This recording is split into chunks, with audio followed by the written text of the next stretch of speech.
নমস্কাৰ N study space চেনেলটোলৈ স্বাগতম জনাইছোঁ। এইটো ভিডিঅ'ত আমি ক্লাছ 7ৰ সমাজ বিজ্ঞানৰ পাৰ্ট 13 অথবা চেপ্টাৰ নং 13 প্ৰাক ঐতিহাসিক অসম চেপ্টাৰটো আলোচনা কৰিম।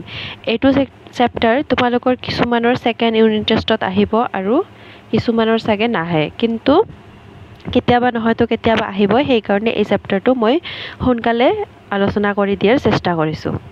ইয়াতে মই তোমালোকৰ এক্সামৰ পাৰ্সপেক্টিভৰ পৰা কোনখিনি ইম্পৰ্টেণ্ট হয়, এক্সামত অহাৰ চান্স আছে, মই অলপ কৈ যাম যে এইকেইটা ইম্পৰ্টেণ্ট হয়, এইকেইটা 5 ষ্টাৰ 3 ষ্টাৰ এনেকৈ কৈ যাম। আৰু তোমালোকে নিজৰ নোট বহি লোৱা আৰু লিখি ৰাখা। আৰু তোমালোকে যিমান পাৰা লিখাৰ হেবিট বনোৱা আৰু এই এনচাৰবিলাক লিখাৰ আগতে এবাৰ হ'লেও চেপ্টাৰটো ৰিডিং পঢ়ি ল'বা ভালকৈ। আৰু ভিডিঅ'টো শেষলৈকে চাই যাবা আৰু প্লিজ যদি ভাল লাগে চেনেলটো ছাবস্ক্ৰাইব কৰি দিবা। কি কৈছে, নৱগ্ৰহ মন্দিৰ ক'ত অৱস্থিত? নৱগ্ৰহ মন্দিৰ গুৱাহাটীৰ চিত্ৰাচল পাহাৰত নৱগ্ৰহ মন্দিৰ অৱস্থিত, গুৱাহাটীৰ চিত্ৰাচল পাহাৰত। তাৰপিছত বৰ্মন বংশৰ প্ৰতিষ্ঠাতা কোন? পুষ্য বৰ্মন হ'ল বৰ্মন বংশৰ প্ৰতিষ্ঠাতা। পুষ্য বৰ্মন। হিউৱেন চাঙে কোন বিশ্ববিদ্যালয়ত বৌদ্ধ ধৰ্ম সম্পৰ্কে চৰ্চা কৰিছিল? হিউৱেন চাঙে কোনখন বিশ্ববিদ্যালয়ত? নালন্দা বিশ্ববিদ্যালয়ত বৌদ্ধ ধৰ্ম সম্পৰ্কে চৰ্চা কৰিছিল। বৰ্তমান কামৰূপ জিলাক কি ভাগত ভাগ কৰা হৈছে? বৰ্তমান কামৰূপক 4টা ভাগত ভাগ কৰা হৈছে, ৰত্নপীঠ, কামপীঠ, স্বৰ্ণপীঠ আৰু চৌমাৰপীঠ। 4টা তৎ আকাৰ নহয়। বৰ্তমান কামৰূপক কেইটা ভাগত ভাগ কৰা হৈছে? 4টা ভাগত। কি? ৰত্নপীঠ, কামপীঠ, স্বৰ্ণপীঠ আৰু চৌমাৰপীঠ। এইটো ইম্পৰ্টেণ্ট হয় কুৱেশ্যনটো। বাকী দুটাতো একেবাৰে শ্বৰ্ট কুৱেশ্যন, ইম্পৰ্টেণ্ট হয়, কিন্তু এইটোও ইম্পৰ্টেণ্ট হয়। 4টা ভাগটো মনত ৰাখিবা। দানৱ বংশ কোনে প্ৰতিষ্ঠা কৰিছিল? মহাৰংগী দানৱে দানৱ বংশৰ প্ৰতিষ্ঠা কৰিছিল। এই শ্বৰ্ট কুৱেশ্যনবিলাক সকলোবিলাকে ইম্পৰ্টেণ্ট হয়। ডুবি আৰু নিধানপুৰ তাম্ৰলিপি কাৰ ৰাজত্বকালত খোদিত কৰা হৈছিল? ডুবি আৰু নিধানপুৰ তাম্ৰলিপি ভাস্কৰ বৰ্মনৰ ৰাজত্বকালত খোদিত কৰা হৈছিল। তাৰপিছত আমাক কৈছে শুদ্ধ অশুদ্ধ বিচাৰ কৰা। ফাৰ্ষ্ট, ৰামায়ণ মহাভাৰত হ'ল হিন্দু ধৰ্মৰ মহাকাব্য। এইবিলাক টাইপিঙৰ কাৰণে হৈ যায়। শুদ্ধ, নৰকাসুৰ বংশটোৰ নাম দানৱ বা অসুৰ বংশ। এইটো অশুদ্ধ। বৰ্মন বংশৰ আদি ৰজা হ'ল পুষ্য বৰ্মন। এইটো কি হয়? শুদ্ধ হয়। বৰ্মন বংশৰ আদি ৰজা পুষ্য বৰ্মন, প্ৰতিষ্ঠাপক আছিল। বান ৰজাৰ জীয়ৰীৰ নাম ঊষা। শুদ্ধ। হিউৱেন পিছৰ কুৱেশ্যনটো কি হৈছে? ইট সিঙে চি.ইউ.কি পুথিখন ৰচনা কৰিছিল। এইটো অশুদ্ধ হয়, কাৰণ হিউৱেন চাঙে চি.ইউ.কি পুথিখন ৰচনা কৰিছিল, ইট সিঙে নহয়। ক্ৰমা অনুসাৰে সজোৱা। তোমালোকক এইটো সজাব দিছে, কোনটো বংশ আগত আহিছিল, তাৰপিছত এইটো। ফাৰ্ষ্ট আহিছিল কোন হয়? দানৱ বংশ, তাৰপিছত ভৌম বংশ, তাৰপিছত বৰ্মন বংশ, তাৰপিছত শালস্তম্ভ বংশ, তাৰপিছত পাল বংশ। দানৱ বংশ মহিৰংগ দানৱ আছিল। ভৌম বংশ কাৰ আছিল? তোমালোকে এইবিলাক পঢ়ি ল'ব। ভৌম বংশৰ প্ৰতিষ্ঠাপক, বৰ্মন বংশ, শালস্তম্ভ। খালী ঠাই পূৰ কৰা। দানৱ ৰাজ্যৰ ৰাজধানী আছিল মৈৰাং বা মৈৰাং পৰ্বত। এইটো নিদিলেও হ'ব। মৈৰাং পৰ্বত বুলি যে কয়, এইটো দানৱ ৰাজ্যৰ ৰাজধানী আছিল। তাৰপিছত সমুদ্ৰগুপ্তৰ এলাহাবাদ প্ৰশস্তিত কামৰূপৰ কথা উল্লেখ পোৱা যায়। সমুদ্ৰগুপ্ত উত্তৰ ভাৰতৰ এজন ৰজা আছিল, ভাৰতৰ বেলেগ অংশৰ এজন ৰজা আছিল সমুদ্ৰগুপ্ত।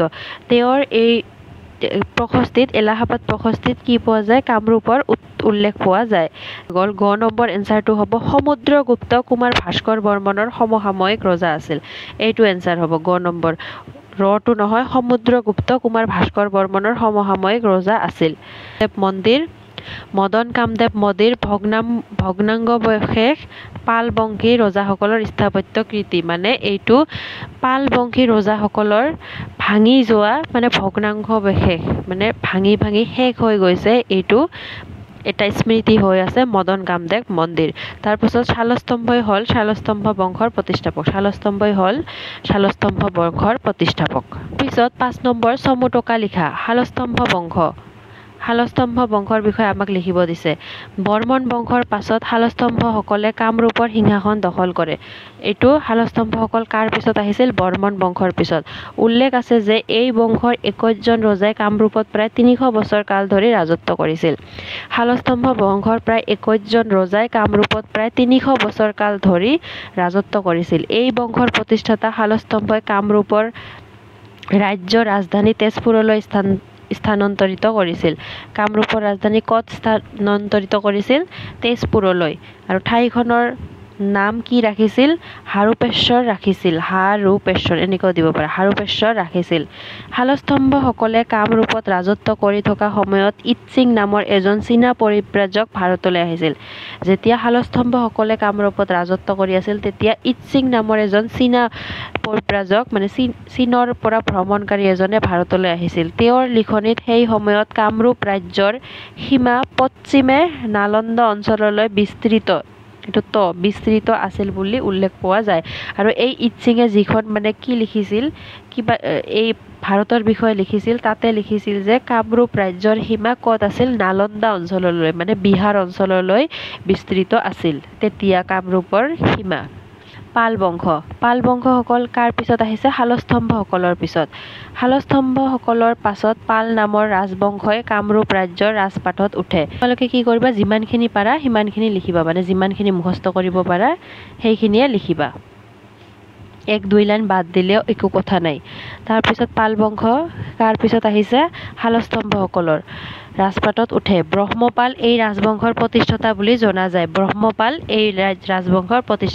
জনা যায় তোমালোকে এইখিনি লিখিব পাৰা যে শালস্তম্ভ বংশ বৰ্মন বংশৰ পিছত আহিছিল পাল বংশ শালস্তম্ভসকলৰ আৰু শালস্তম্ভসকলৰ প্ৰতিষ্ঠাতা কোন আছিল শালস্তম্ভই আৰু পাল বংশৰ কোন আছিল ব্ৰহ্মপাল এইখিনিও পৰীক্ষাত লিখিব পাৰা তেওঁলোকৰ ৰাজ্য ৰাজধানী দুৰ্জয় নগৰ আছিল বুলি উল্লেখ পোৱা যায় দুৰ্জয় নগৰ ৰজা ৰত্নপালে প্ৰাগজ্যোতিষপুৰত ৰাজত্ব কৰাৰ সময়ত কামৰূপ ৰাজ্যৰ পশ্চিম সীমাই উত্তৰ বংগক চুইছিল বুলি বিভিন্ন সমলৰ পৰা জানিবলৈ পোৱা যায় যেতিয়া ৰজা ৰত্নপালে প্ৰাগজ্যোতিষপুৰত ৰাজত্ব কৰি আছিল তেতিয়া কি হৈছিল কামৰূপ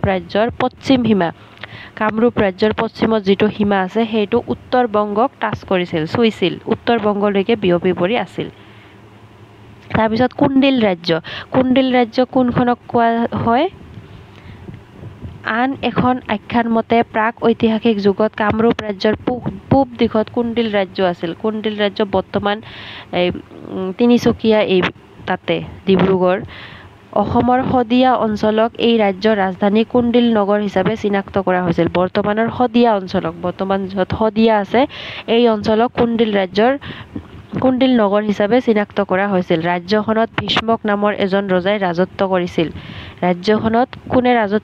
ভীষ্মক নামৰ ৰজাই আৰু তেওঁৰ কন্যা ৰুক্মিণীক শ্ৰীকৃষ্ণই বিবাহ কৰাইছিল আৰু এই ভীষ্মকৰ কন্যা মানে পুত্ৰী ৰুক্মিণীক শ্ৰীকৃষ্ণই বিয়া কৰোৱাইছিল এই ৰুক্মিণীটো এনেকৈও দিব পাৰা শ্ৰীকৃষ্ণ আৰু ৰুক্মিণীৰ বিবাহৰ ঘটনাক লৈ মহাপুৰুষ শংকৰদেৱে পাছত ৰুক্মিণী হৰণ নাটক ৰচনা কৰিছিল আৰু এই শ্ৰীকৃষ্ণ আৰু বিলাক এনেকৈ দিব এইবিলাক অসমীয়া টাইপিঙত কৰিলে মানে হৈ যায় ৰুক্মিণীৰ বিবাহৰ ঘটনা ক'ত লিখা আছে মহাপুৰুষ শংকৰদেৱে ৰুক্মিণী হৰণ কাহিনীত লিখা আছে এইখিনি তোমালোকে এইখিনি দিব পাৰা যে কামৰূপ ৰাজ্যৰ পূব দিশত কুণ্ডিল ৰাজ্য আছে আৰু বৰ্তমান শদিয়া ৰাজ্যখনত কোন ভীষ্মক নামৰ এজন ৰজা আছিল আৰু তেওঁৰ পুত্ৰীক শ্ৰীকৃষ্ণই বিবাহ কৰাইছিল তাৰপিছত কামৰূপৰ সামাজিক অৱস্থাৰ বিষয়ে আমাক লিখিব কৈছে কামৰূপৰ অৰ্থনীতি মানে কামৰূপৰ টকা পইচা কৰ পৰা আহিছিল ধনী আছিল নে দুখীয়া আছিল এইটো কামৰূপৰ অৰ্থনীতি মূলতঃ কৃষিভিত্তিক আছিল মানে কৃষিৰ ওপৰত মানুহবিলাকে নিৰ্ভৰ কৰি জীৱিকা নিৰ্বাহ কৰিছিল হিউৱেন চাঙৰ চিইউকিত এই ৰাজ্যৰ জলসিঞ্চনৰ জৰিয়তে খেতি কৰাৰ কথা উল্লেখ কৰিছে হিউৱেন চাঙে যেতিয়া অসমত আহিছিল তেতিয়া এখন গ্ৰন্থ লিখিছিল চিইউকিত আৰু তাতে কি জলসিঞ্চন ব্যৱহাৰ কৰি খেতি কৰাৰ কথাও উল্লেখ আছে তাৰ মানে আগৰ পৰাই ইমান বুদ্ধি আছিল মানুহবিলাকৰ খেতি কৰাৰ কাৰণে ইয়াৰ উপৰি বিভিন্ন ধৰণৰ ফল মূল যেনে কঁঠাল নাৰিকল তামোল পাণৰ খেতি কৰাৰ কথা উল্লেখ পোৱা যায় কি খেতি কৰিছিল কঁঠাল নাৰিকল তামোল পাণ আজিৰ দৰে প্ৰাচীন কামৰূপতো এৰী মুগা পাট ইত্যাদি কাপোৰ তৈয়াৰ কৰা হৈছিল সেই প্ৰাচীন কালতো এৰী মুগা পাট এইবিলাক কাপোৰ তৈয়াৰ কৰা হৈছিল মহাভাৰতত ভগদত্ত ৰজাৰ পাট কাপোৰৰ কথা পোৱা যায় আৰু এইটো আমি কেনেকৈ গম পালোঁ মহাভাৰতত যে ভগদত্ত ৰজাৰ বিষয়ে উল্লেখ আছে তাতে পাট কাপোৰৰ কথা পোৱা যায় কুমাৰ ভাস্কৰ বৰ্মনেও থানেশ্বৰৰ ৰজা হৰ্ষবৰ্ধনলৈ পাটৰ কাপোৰ পঠিয়াইছিল বুলি সমলসমূহৰ পৰা জানিব পাৰি আৰু কুমাৰ ভাস্কৰ বৰ্মনে থানেশ্বৰৰ ৰজা হৰ্ষবৰ্ধনলৈ কি পঠিয়াইছিল পাটৰ কাপোৰ পঠিয়াইছিল বুলি সমলবোৰৰ পৰা জানিব পাৰি মাছ ধৰা নৈৰ পৰা শণ উলিওৱা কাপোৰ বোৱা আদিবোৰ প্ৰাচীন কামৰূপৰ লোকসকলৰ কেইটামান উল্লেখযোগ্য জফলা বৃত্তি আছিল। মাছ ধৰা নৈৰ পৰা, তেতিয়া নৈৰ পৰা শণ উলিয়াইছিল, এইবিলাক কাপোৰ বোৱা এইবিলাক কৰি মানুহে টকা পইচা উপাৰ্জন কৰিছিল। তাৰপিছত 50টামান শব্দৰ ভিতৰত উত্তৰ দিব কৈছে, মানে অলপ ডাঙৰ হ'ব। ক নম্বৰ কি, আখ্যান মতে কিংবদন্তিত আৰু ইতিহাসৰ মাজত পাৰ্থক্য। কিংবদন্তি আৰু ইতিহাসৰ মাজত পাৰ্থক্য। আখ্যান, কিংবদন্তি আৰু ইতিহাসৰ মাজত পাৰ্থক্যসমূহ হ'ল, আখ্যান মূলত কোনো কাহিনী বা গল্প আদি দেৱতা, দৈত্য, মানৱ বা কোনো অন্য সুপাৰণ্য চৰিত্ৰসমূহৰ বিষয়বস্তু হিচাপে থাকে। আখ্যান মূলত কি থাকে? আখ্যানমূলক যিবিলাক কাহিনী বা গল্প আদি কি থাকে? দেৱতা, দৈত্য মানে যিবিলাক শয়তানবিলাক, অসুৰবিলাক, তাৰপিছত মানৱ বা কোনো অন্য সুপাৰণ্য চৰিত্ৰসমূহ, মানুহ বা অন্য কোনো সুপাৰণ্য চৰিত্ৰসমূহৰ বিষয়ে থাকে। আৰু কিংবদন্তিত কিহৰ বিষয়ে থাকে? সুনামী কাহিনী, যিখন এতিয়া সুমানী গুণমূলক আত্মাৰ বিষয়বস্তু নিহিত থাকে, যেনে সত্য বা অসত্য তাৰ পৰিচয় কৰি দিয়ে। কিংবদন্তিমূলক কাহিনীসমূহত মানে সুনামী কাহিনী থাকে, যিবিলাক ভাল কাহিনী, গুণমূলক কাহিনী এইবিলাক থাকে, য'ত মানে সত্য বা অসত্য পৰিচয় দিয়া হয়। আৰু ইতিহাস হ'ল ঘটনাসমূহৰ প্ৰত্যেক বিষয়ে সত্য তথ্যৰ ওপৰত নিৰ্মিত কোনো কিংবা বা বেচা কাহিনী। আৰু ইতিহাস হ'ল ঘটনাসমূহৰ মানে প্ৰত্যেক বিষয়, যিকোনো বিষয়ৰ ওপৰত এটা সত্য তথ্যৰ ওপৰত, মানে এই ইতিহাসটো যাতে সত্য হয়, সত্য বস্তুৰ ওপৰত লিখা হয়, কিন্তু ভাল বেয়া সকলো বস্তুৱে তাতে লিখা হয়, পুৰণি কথা, সেইটোৱে হ'ল ইতিহাস। ইতিহাসৰ উদ্দেশ্য মূলতঃ আদালতৰ পৰা বিচৰা হোৱা প্ৰমাণসমূহ সুদৃশ্যতা দিয়া। ইতিহাসৰ উদ্দেশ্য, তোমালোকে এইখিনি নালাগে লিখিব, ইয়াৰ পৰা লিখিলেই হৈ যাব, এইখিনি নালাগে। যদি তোমালোকে বহুত বেছি নম্বৰ পাব খোজা, একদম টপ কৰিব খোজা, এক্সামত ফাৰ্ষ্ট হ'ব খোজা, ছেকেণ্ড হ'ব খোজা, তেতিয়াহ'লেহে লিখিবা। তাৰপিছত ভাস্কৰ বৰ্মন আৰু হৰ্ষবৰ্ধনৰ সম্পৰ্কে আমাক লিখিব দিছে। ভাস্কৰ বৰ্মন আৰু হৰ্ষবৰ্ধন মানে একে সময়তে ৰজা আছিল। অসমত আছিল ভাস্কৰ বৰ্মন আৰু সেইপিনে আছিল হৰ্ষবৰ্ধন। থানেশ্বৰ ৰাজ্যৰ ৰজা হৰ্ষবৰ্ধনৰ লগত ভাস্কৰ বৰ্মনৰ সু-সম্পৰ্ক আছিল। ভাস্কৰ বৰ্মন হৰ্ষবৰ্ধনৰ সমসাময়িক আছিল, মানে একে সময়তে আছিল। ফলত কামৰূপৰ সৈতে কনৌজৰ সু-সম্পৰ্ক গঢ়ি উঠিছিল। কনৌজ যে আছে, সেইকাৰণে কনৌজৰ ৰজা আছিল কোন? হৰ্ষবৰ্ধন, আৰু কামৰূপ আছিল ভাস্কৰ বৰ্মন, সেইকাৰণে এটা সু-সম্পৰ্ক গঢ়ি উঠিছিল। ভাস্কৰ বৰ্মনে হংসবেগ নামৰ এজন কটকীৰ হাতত নানা তৰহৰ উপহাৰ পঠিয়াই হৰ্ষবৰ্ধনৰ সৈতে মিত্ৰতা স্থাপন কৰিছিল। ভাস্কৰ বৰ্মনে হংসবেগ নামৰ এজন কটকীৰ হাতত কি কৰিছিল? নানা ধৰণৰ উপহাৰ পঠিয়াইছিল আৰু হৰ্ষবৰ্ধনৰ সৈতে মিত্ৰতা স্থাপন কৰিছিল। লাষ্ট কুৱেশ্যন কি কৈছে? হিউৱেন চাঙৰ টকাত বৰ্ণিত কামৰূপ ৰাজ্য। হিউৱেন চাঙে যেতিয়া অসমলৈ আহিছিল, তেতিয়া নিজৰ কিতাপত CUKত অসমৰ বিষয়ে লিখিছিল, মানে কামৰূপৰ বিষয়ে লিখিছিল। কি লিখিছিল আমাক এইটো সুধিছে, যিমানখিনি পাৰা তোমালোকে মনত ৰাখিবা, ইম্পৰ্টেণ্ট হয়, পৰীক্ষাত দিব পাৰে এইটো। পৰিব্ৰাজক হিউৱেন চাঙে নালন্দা বিশ্ববিদ্যালয়ত বৌদ্ধ ধৰ্ম সম্বন্ধে অধ্যয়ন কৰিছিল। নালন্দা সময়ত ভাস্কৰ বৰ্মনে তেওঁক কামৰূপলৈ আমন্ত্ৰণ জনায়, আৰু কামৰূপলৈ কি কৰিছিল? আমন্ত্ৰণ জনাইছিল। ভাস্কৰ বৰ্মনৰ আমন্ত্ৰণ ৰক্ষা কৰি হিউৱেন চাং কামৰূপলৈ আহে আৰু প্ৰায় এমাহকাল কামৰূপত থাকে। চীনা পৰিব্ৰাজকে যেতিয়া নালন্দা বিশ্ববিদ্যালয়ত বৌদ্ধ ধৰ্ম কি কৰি আছিল, তেতিয়া ভাস্কৰ বৰ্মনে আহ্বান জনাইছিল, আৰু ভাস্কৰ বৰ্মনে আহ্বান ৰক্ষা কৰি, আমন্ত্ৰণ ৰক্ষা কৰি কামৰূপলৈ আহি এমাহকাল কামৰূপত থাকে। তেওঁৰ ভাৰত সম্বন্ধে ৰচনা CUK নামৰ গ্ৰন্থত কামৰূপ সম্বন্ধে বহুতো কথা লিখি গৈছে। তোমালোকে এই লাইনটো লিখিবা, মানে এই লাইনটো লিখি এইখিনি হিউৱেন চাঙৰ টকা মতে এইখিনি দিবা, এইখিনি ইয়াৰ পৰা এইখিনি দিবা, ইয়াৰ পৰা এইখিনি লিখিলেও হৈ যাব। হিউৱেন চাঙৰ টকা মতে সেই সময়ত কামৰূপৰ পৰিধি প্ৰায় 1700 মাইল আছিল। কি আছিল? কামৰূপৰ পৰিধি 1700 মাইল। ইয়াৰ লোকসকল সহজ সৰল আৰু চহকী আছিল। সহজ সৰল আৰু কি আছিল? চহকী আছিল। কামৰূপৰ লোকসকল স্মৃতি শক্তিত প্ৰখৰ আৰু অধ্যয়নৰ প্ৰতি আগ্ৰহী আছিল। কামৰূপৰ লোকসকল স্মৃতি শক্তি মানে মনত ৰখাত ভাল আছিল, আৰু অধ্যয়নৰ প্ৰতি, পঢ়া শুনা কৰি ভাল পাইছিল। মধ্য ভাৰতৰ ভাষাতকৈ কামৰূপৰ ভাষা অলপ বেলেগ আছিল। মধ্য ভাৰতত যি ভাষা কোৱা হয়, কামৰূপৰ ভাষা বেলেগ। ইয়াৰ জলবায়ু সেমেকা আৰু চেঁচা, আৰু ইয়াৰ জলবায়ু কি হয়? সেমেকা, মানে মৌচুমী বতাহ, বৰষুণ হৈ থাকে। এই ৰাজ্যত কোনো ডাঙৰ নগৰ নাছিল।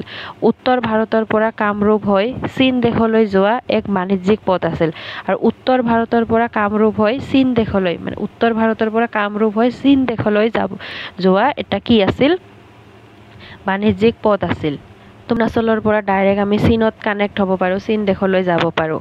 এইখিনিয়ে কৈছে, তোমালোকে এইখিনিৰ পৰা এইখিনি লিখিবা, এইখিনিৰ পৰা এইখিনি লিখিবা, এইটো এনচাৰ। ভিডিঅ'ত এইখিনিয়ে আছিল। প্লিজ তোমালোকে চেনেলটো ছাবস্ক্ৰাইব কৰি দিবা আৰু ভালকৈ পঢ়া শুনা কৰা। Thank U.